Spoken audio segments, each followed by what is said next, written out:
was a challenge for everybody since the get-go. It was like the abomination, right? That thing that's going to come out from hell.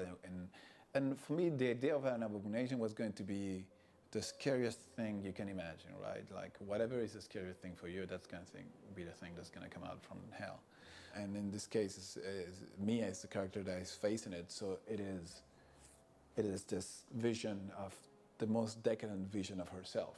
And in my mind, it was what she would have ended up being if she was keep doing drugs and end up being this junkie, this decadent person, like skinny and with a weird body, and all that came from what would be Mia's imagination of what was the worst version of herself. Hell sent her worst fear.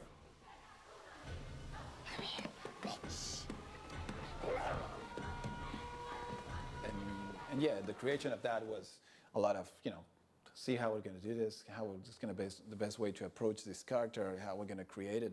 And we knew that we didn't want to use any CG, we didn't want to generate anything in the computer. And that's the way it is in the movie at the end. It's something that is, what you're seeing is real flesh. And yeah, and of course the movement had a lot to do with how the thing moved, and all that is something that you do on the pre-production with the team, and we learned a lot of what we could do with the movements and what was scary and what was not. The way we created, we find the body one side, and Jane did all the face work, of course. Oh, that was really good. Let's do a boot. Okay. All right. Am I going to be able to handle that? Yes, I am. Going in one more time.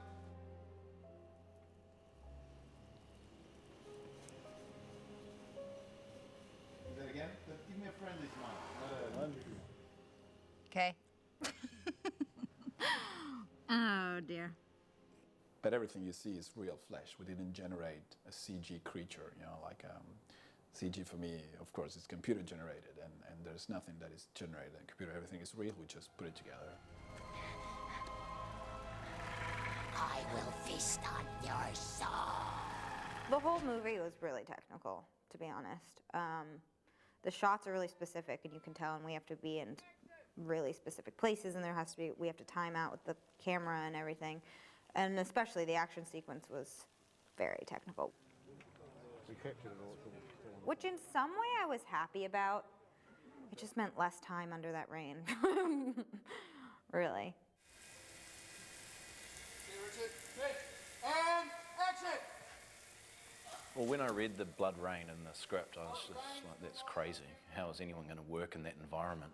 Being a film crew, shooting with just raining, every bit of your gear will get covered in it.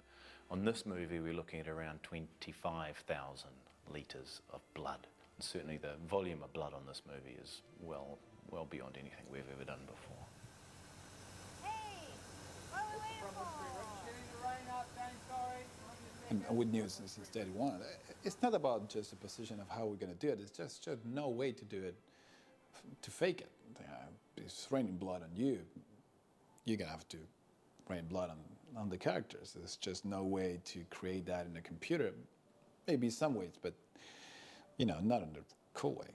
So we really had all this huge, massive rig and pumping blood all over the set for that big scene, and it really pays off because at the end it's just like epic.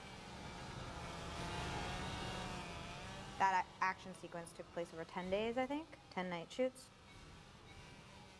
plus a little bit more days in the studio. So maybe all in all, that action sequence was like 15 days. It was tough, but what we did on location, since it was so cold, is right after we'd finish a take, we'd take an outdoor shower, really hot water, and then they would reset us, and then right before action, they'd come over with a watering can and pour red dye all over you, and it was a long process. I'm glad it's over.